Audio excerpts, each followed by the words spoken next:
নমস্কার বন্ধুরা, তন্হির পাকশালাতে সবাইকে স্বাগত। উল্টো রথের দিন বাড়িতে গজা বা মালপোয়া বা নিমকি হবে না, তা তো হতেই পারে না। আজকে আমি আপনাদের সঙ্গে শেয়ার করছি মিষ্টি নিমকি বা মিষ্টি গজার রেসিপি। এটা বানানো কিন্তু ভীষণই সহজ। তাহলে দেখে নেওয়া যাক আমার আজকের এই ভিডিওটি। মিষ্টি গজা বা মিষ্টি নিমকি বানাবার জন্য নিয়েছি এখানে 1 বাটি পরিমাণে ময়দা। তার মধ্যে দিয়ে দিচ্ছি 1/4 চা চামচ পরিমাণে লবণ আর 1/4 চা চামচ পরিমাণে বেকিং পাউডার। বেকিং সোডার কিন্তু ব্যবহার করছি না, বেকিং পাউডারের ব্যবহার করছি। শুকনো উপকরণগুলোকে খুব ভালো করে মিশিয়ে নিচ্ছি। এরপরে ময়ান হিসেবে এর মধ্যে ব্যবহার করছি 5 টেবিল চামচ পরিমাণে ঘি। ঘিয়ের বদলে সাদা তেলেরও ব্যবহার অবশ্যই করতে পারেন, কিন্তু ঘি ব্যবহার করলে গন্ধটা খুব ভালো হয় আর বেশ নরম ও মুচমুচে হয়। তেল ব্যবহার করলে কি হবে, একটু শক্ত ভাব আসে আর খুব বেশি দিন কিন্তু স্টোর করে রাখা যায় না, তাহলে একটা তেলের গন্ধ চলে আসে। কিন্তু ঘি যদি ব্যবহার করে এই গজা বা নিমকি বানানো হয় তাহলে মোটামুটি 6 থেকে 7 মাস স্টোর করে রাখতে পারবেন, আর তার থেকে বেশি সময় অবশ্য স্টোর করে রাখতে পারবেন। কিন্তু এগুলো এতটাই সুস্বাদু হয় যে 2-3 দিনের মধ্যেই শেষ হয়ে যায়। ঘি দিয়ে খুব ভালো করে ময়ান দিয়ে নেওয়ার পর এর মধ্যে দিয়ে দিচ্ছি 1/4 চা চামচ পরিমাণে কালো জিরে। আপনাদের কালো জিরে দিতে যদি ইচ্ছে হয় তাহলে দেবেন, আর যদি ইচ্ছে না হয় নাও দিতে পারেন। তবে এই ধরনের গজা বা নিমকিতে একটু যদি কালো জিরে ব্যবহার করা হয় খেতে অত্যন্ত সুস্বাদু হয়। কালো জিরেটা দিয়ে আবারও ভালো করে মিশিয়ে নিই। এরপরে অল্প অল্প পরিমাণে ঠান্ডা জল দিয়ে আমি ডোটাকে তৈরি করে নেব। আর ঠান্ডা জল বলতে আমি ফ্রিজের ঠান্ডা জলই কিন্তু ব্যবহার করছি। ডোটাকে বেশ একটু শক্ত করে আমরা তৈরি করব। যে কোনো নিমকি বা গজা বানাতে গেলে ডো খুব বেশি নরম করে কিন্তু মাখবেন না, মানে লুচি বা পরোটার মতন নরম করে মাখবেন না।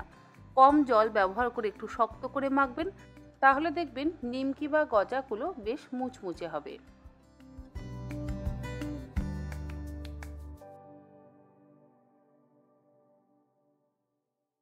মিষ্টি নিমকি বা গজার জন্য ডো আমাদের তৈরি হয়ে গেছে, আর দেখুন আমি বেশ শক্ত করে কিন্তু মেখে দিয়েছি। ডোটা তৈরি করে নেওয়ার পর আমি 5 থেকে 10 মিনিট রেস্টে রেখে দেব। খুব বেশিক্ষণ রেস্টে রাখবার কিন্তু প্রয়োজন নেই। 10 মিনিট পর আমি এটার থেকে বড় বড় করে লেচি কেটে নিচ্ছি।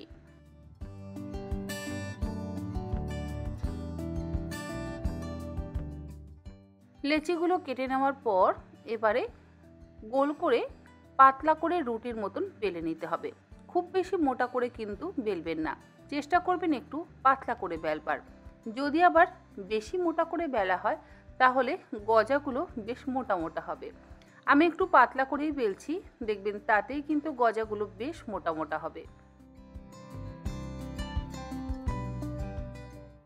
বেশ পাতলা করে বেলে নেওয়ার পর এবারে একটা পিৎজা কাটার দিয়ে আমি লম্বা লম্বা করে কেটে নিচ্ছি।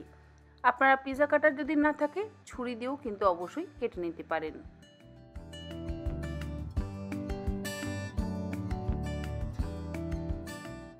আমি একটু বড় বড় আর লম্বা লম্বা করে কেটে নিচ্ছি। আপনারা আপনাদের নিজেদের পছন্দ মতন শেপ আর সাইজের করে কেটে নিতেই পারেন।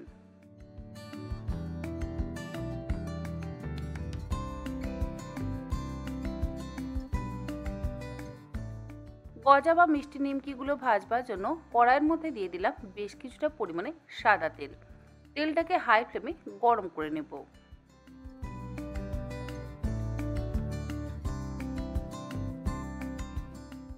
তেল গরম হয়ে যাওয়ার পর এবারে একটা একটা করে মিষ্টি নিমকি বা গজাগুলোকে গরম তেলের মধ্যে দিয়ে দিচ্ছি। ডোটা মাখবার সময় যেহেতু আমি বেকিং পাউডার ব্যবহার করেছিলাম, তাই তেলের মধ্যে এরকম ফেনার সৃষ্টি হচ্ছে। আপনাদেরও হয়তো হতে পারে।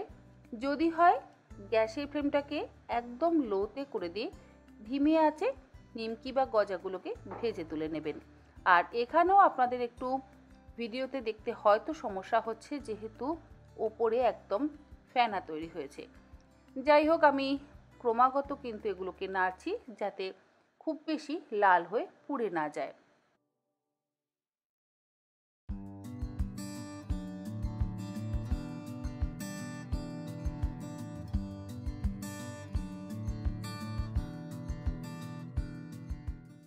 মিষ্টি নিমকিগুলোকে হালকা লাল করে ভেজে আমি তুলে নিচ্ছি। খুব বেশি লাল লাল করে কিন্তু ভাজছি না। বেশি লাল করে যদি ভাজা হয় তাহলে আবার স্বাদ নষ্ট হয়ে যাবে।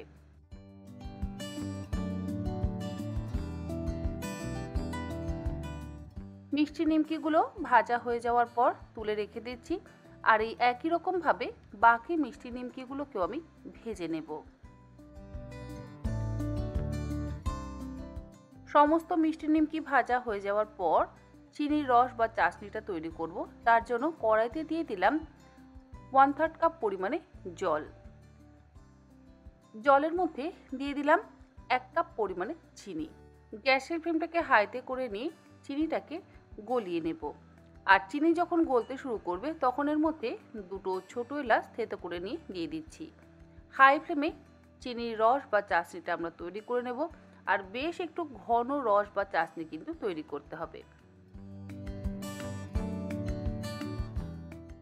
চিনির রস বা চাশনির ওপরে যখন এরকম বাবলস তৈরি হবে তখন ভাজা মিষ্টি নিমকিগুলো বা গজাগুলোকে দিয়ে দেব। তারপরে গ্যাসের ফ্লেমটাকে হাইতে রেখেই চিনির রসটাকে খুব ভালো করে গজা বা নিমকির মধ্যে মিশিয়ে নেব। ভালো করে মিশিয়ে নেওয়ার পর গ্যাসের ফ্লেমটাকে বন্ধ করে দেব। দেখবেন ধীরে ধীরে যখন রসটা ঠান্ডা হয়ে যাবে নিমকি বা গজাগুলোর গায়ে সুন্দরভাবে কিন্তু লেগে যাবে। আর যত গজাগুলোর গায়ে চিনির রসটা লাগবে তত ধীরে ধীরে ঠান্ডা হয়ে গিয়ে চিনির রসটা শুকিয়ে একদম সাদা সাদা হয়ে যাবে।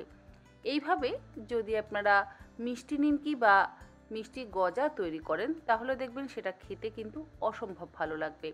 আর আবারও বলছি, ঘি দিয়ে বানালে মোটামুটি 6 থেকে 7 মাস স্টোর করে রাখতে পারেন, কিন্তু এগুলো এতটাই মুখরোচক 2-3 দিনেই শেষ হয়ে যাবে। বিশেষ করে বাড়ির বাচ্চারা তো ঘুরে ফিরেই খাবে। যাই হোক, আমার আজকের এই মিষ্টি নিমকি বা গজার রেসিপি আশা করি আপনাদের ভালো লাগলো। ভালো লাগলে আপনারা অবশ্যই এরকমভাবে একবার অন্তত বাড়িতে বানান, দেখবেন আপনাদেরও একদম পারফেক্ট মিষ্টি গজা বা মিষ্টি নিমকি কিন্তু তৈরি হবে।